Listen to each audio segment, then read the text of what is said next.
Alright, so a few days ago, you were probably here when I posted my video talking about feminism and misrepresentation.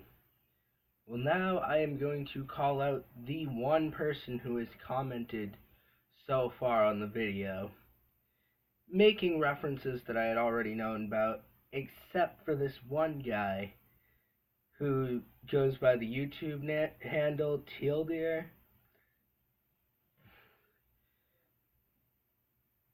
So, this guy is a Texas sharpshooter. And if you don't know what a Texas sharpshooter is, which, since he liked to bring up the point of fallacies, I should probably turn on the light here. Since he liked to bring up fallacies, when I brought up an informal definition of feminism, he only painted the target. What a Texas sharpshooter is it's someone who shoots shots and then paints the target around where their bullets are. So he provided me. Yes, he mentioned that I was familiar with Lacey Green, and someone who I forgot to mention last week, who, of course, gets a lot of bad rap, but really, if anything, I think she might have a problem with spending money. This is Anita Sarkeesian. But let's not go off track, because I am going to be talking about how Tealdeer is an idiot. Yes, this is just me personally. Okay, he's educated enough to know what he's talking about, but not only is Briar Blackburn a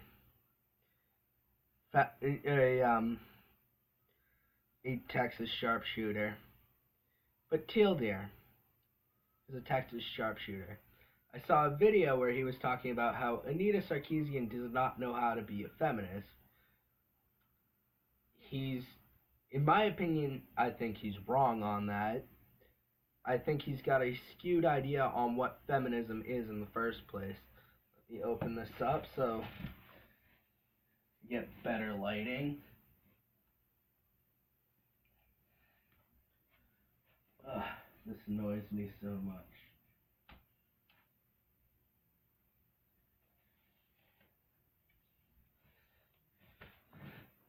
But yes, he does not know the difference of a feminist and what I would personally call a feminazi. He brought up terms like egalitarian, humanist. I don't think that this guy's a sexist pig. I'm not going to make such claims. I am only going to say that this guy, of course, like everyone else in an argument, he's trying to prove his point. Everyone is. It's how an argument works. And I mean, I didn't come out of it any more informed about the other side of the argument. He brought up a term, one of my favorite terms actually, and it's a term that I like to call myself among feminists, is egalitarian. But yes, then I saw another video where he was talking about how a guy doesn't understand why more men aren't feminists, which I understand why it is, but I think it's stupid in that if you were to think for yourself that you would be a feminist, because he brought up some logic that helps back my point. He brought up that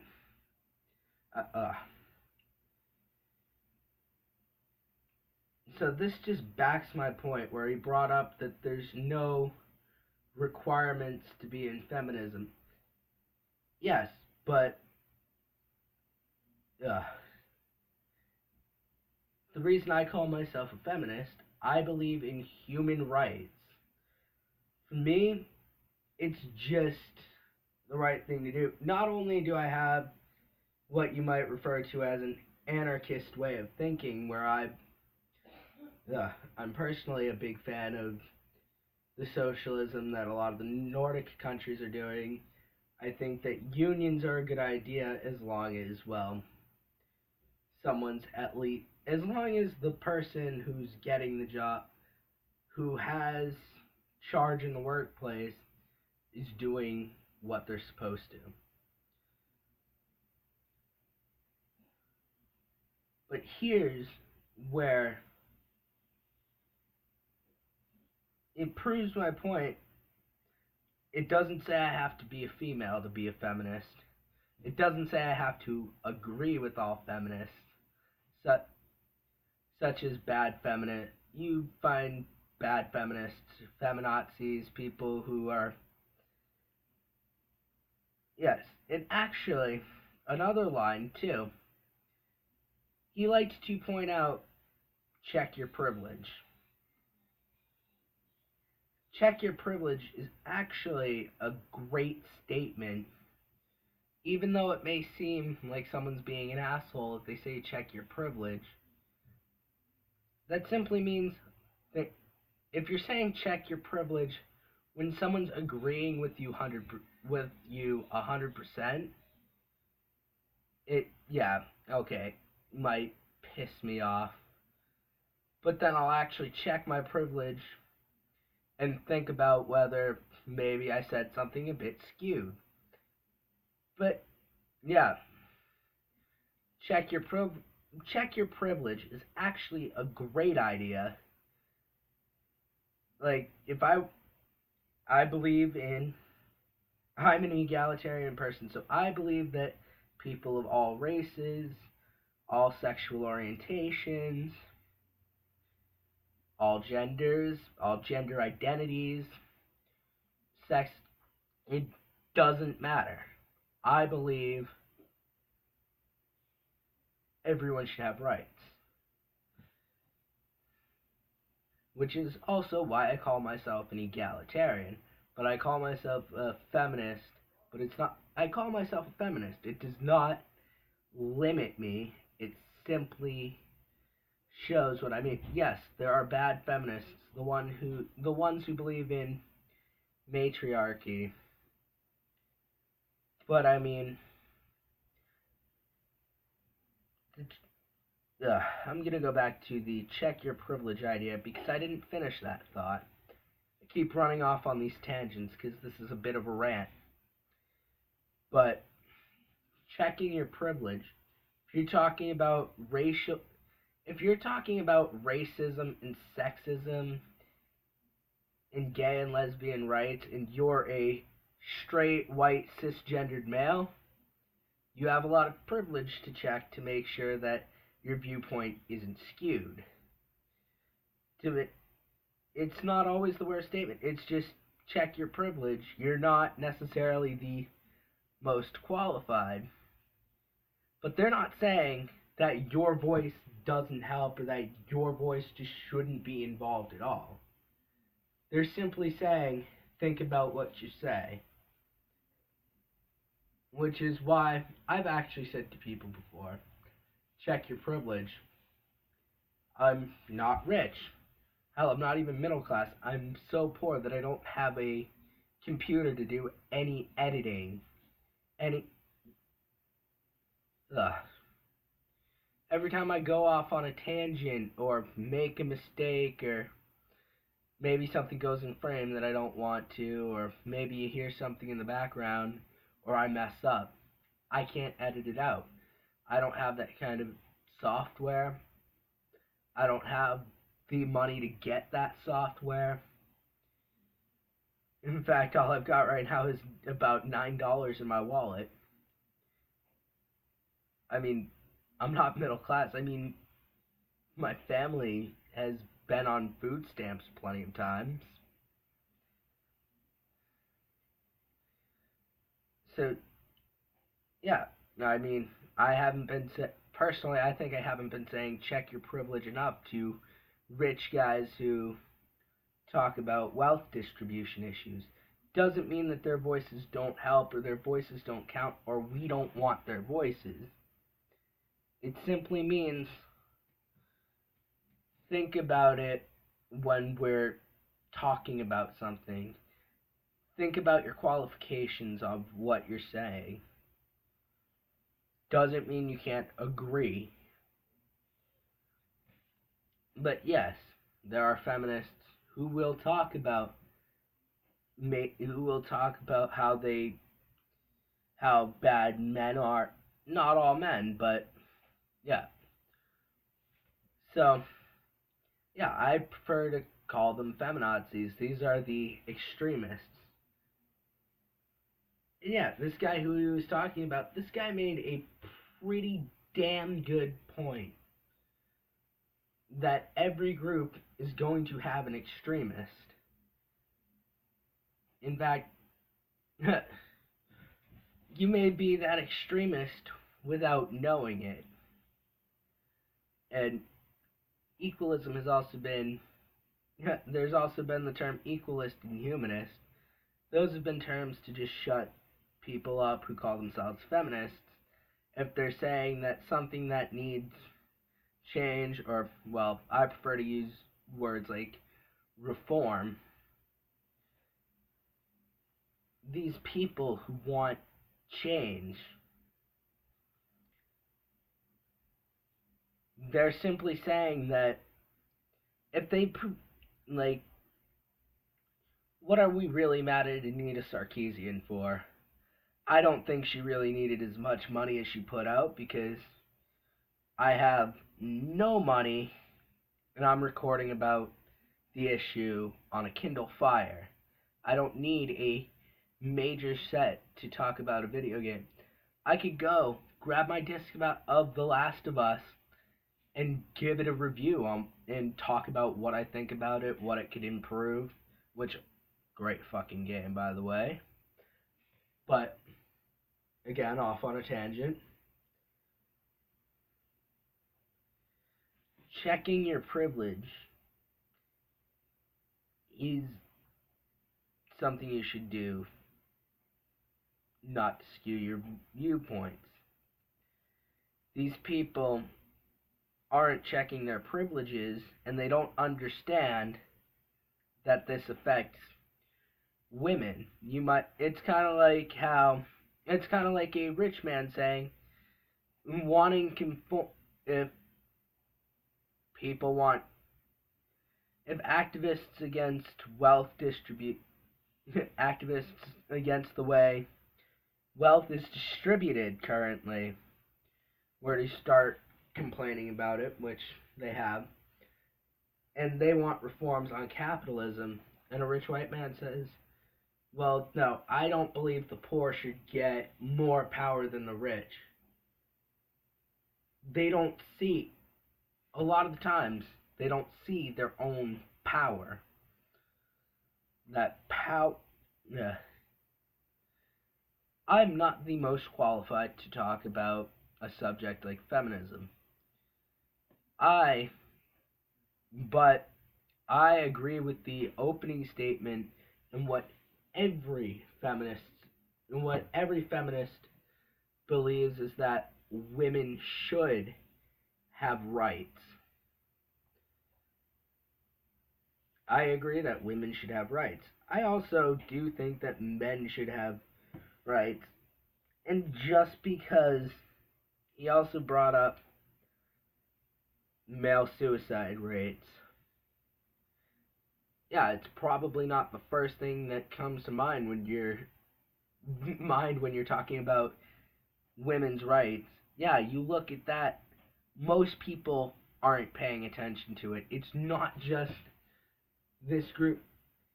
In the end, this also benefits men as far as emotionally. They're probably not directly thinking prevent male suicides, but what they do believe in could prevent a lot of male suicides If we were to accept men's emotions, because get like I can't cry in public without being looked at as gay or a bitch, called all kind. Yeah, I could be called all kinds of things, but if a woman does it, oh, she's just a woman. Women are emotional, which is actually far from true. That's not the reason why women cry. They're not more emotional than men. They just haven't been told all their lives to suppress their emotions. And most feminists are going to say that men should be able to express themselves. And I mean, there are a lot of feminists who I would say are egalitarian also. But yes, you look at the past too, there's been racist feminists. There's been, ugh. So there's been racist feminists. They've been against other civil rights movements. Yeah, there were also probably people standing up for black rights who were sexist. It's going to happen. It's that, yes, I believe that all these problems are overlapping and affect each other. And that's why I identify as a feminist, is so that I can freely express my emotions without being harassed, being called, oh, my favorite one to hear is being called a faggot because you're crying. What if like you just heard your brother died? Because you're in public, they're gonna look at you like you're crazy. You're taught to suppress your emotions. The phrase, no crying in baseball. An example. It's a great example. This is an example of a male-dominated sport asking you not to be emotional. You'll hear women say to people, there's no crying in baseball.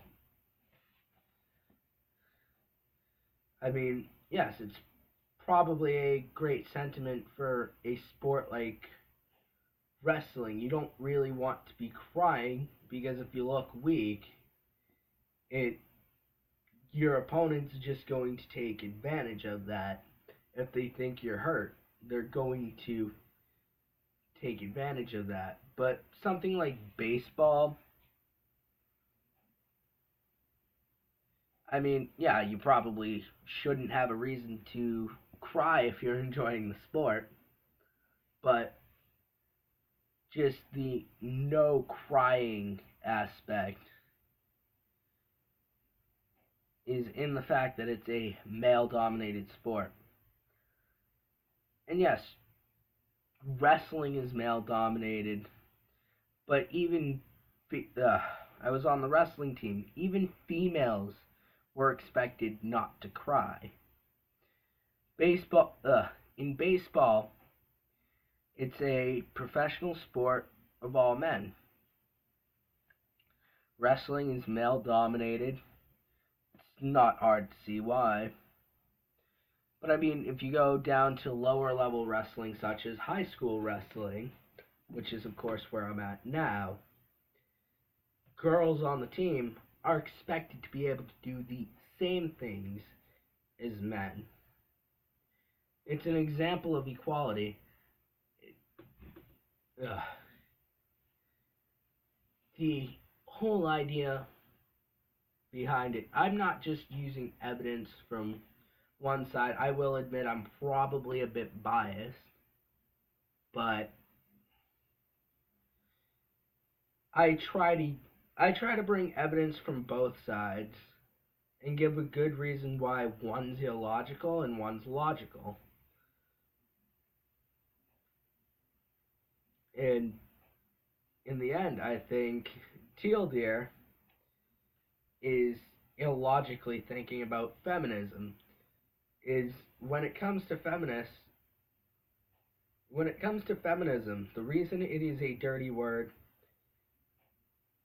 it has nothing to do with it being a scam, as Brian Bloodborne will tell you. I don't know if it was Briar Bloodborne or Brian Bloodborne. I don't care. He said to me, it's a scam. It is not a, uh, it is not a scam. It's an example of a few bad apples spoil the bunch. And again, I saw that in the Anita Sarkeesian video. And there is such an anti-feminist sentiment on YouTube. But again, with the Anita Sarkeesian video, where she mentioned that she thought it was just a few bad apples spoiled the bunch, she said, that's what it is. It's not a pervasive belief. Yes, it's pervasive, but it's also covert. Because when everyone thinks sexism, they're probably thinking the overt, oh, go make me a sandwich. But women tend to participate in this sexism too, without knowing it. It's what I will call covert sexism, because they're not overtly saying, oh, go make me, oh, girls should just be in the kitchen making a sandwich. No. A lot of the times they're doing it without knowing it, and it's ingrained in our culture. In my view, my personal goal as a feminist is to point out these poisonous roots in our country, or in our, not country, in our culture, and pull them out to kind of, or at least expose them, to show people that they're there. Yeah, I wouldn't expect people to stop using the word bitch or cunt or any slew of words that you would call a woman simply because she has breasts and nothing hanging between her legs. And I don't expect people to just stop using that right off the bat. Kind of like, even though people might not mean it, I mean, yeah, a lot of them do mean it. I mean, look at the Westboro Baptist Church when they call gay people fags. Most people probably don't even think of it when they use the word. Like, if you go to Britain, it doesn't even mean a homosexual male. If you're saying fag, you're probably referring to a cigarette. Like, oh, hey, can I bum a fag? Or I'm gonna go smoke a fag. And then, yeah, the word faggot. I mean, I've been caught using this word to refer to just someone who annoys the living piss out of me. And then there is my good old friend Suman, who is not offended by anything, despite being gay, Islamic, poor,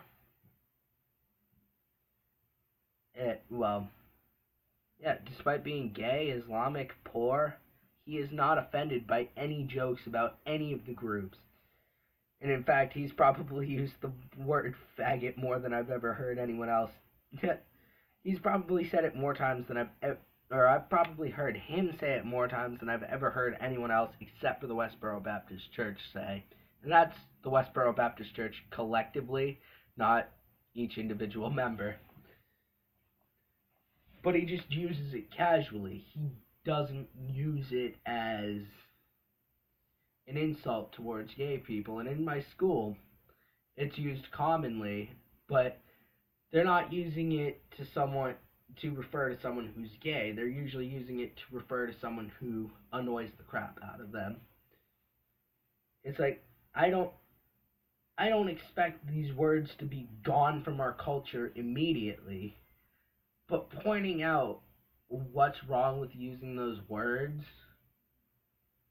is better than just letting those words stay there and poison all our culture, and those sentiments stay there and poison our culture.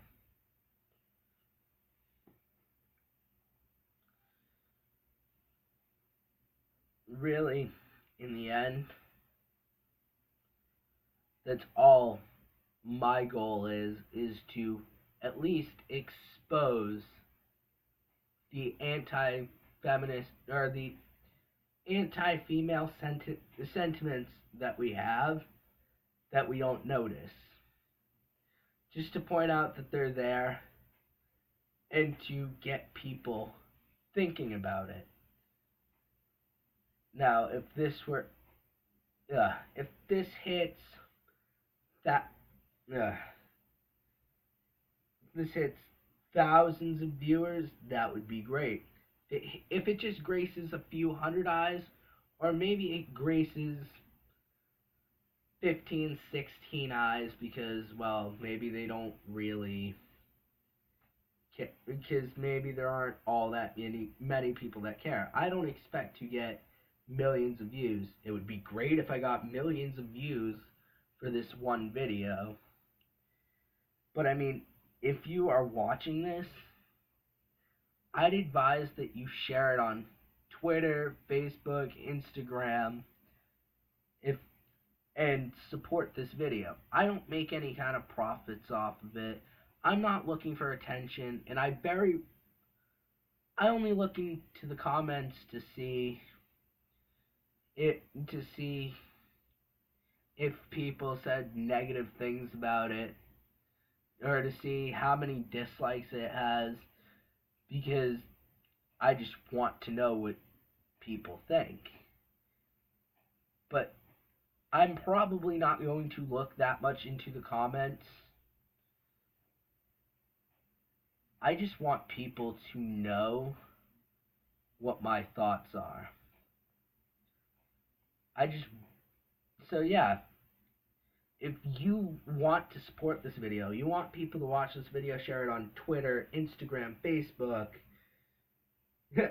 You can use it, Reddit, use it, I don't care, use an obscure forum site and send a hyperlink to this video. I don't care. If you like this video and you want someone to see it and you agree with my opinions,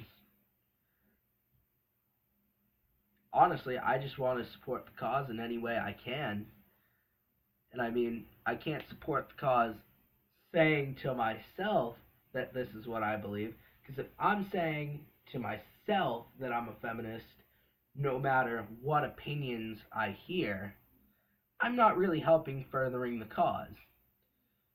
But if you also, you can show your support, you can subscribe, you can send me messages on Twitter at BigBlue418 or BigBlue41898, one of the two. Facebook, Tristan Montgrain. You can send it to my Gmail, which will be in the description. I will put all of these in the description. Comments below, subscribe. Have a wonderful day.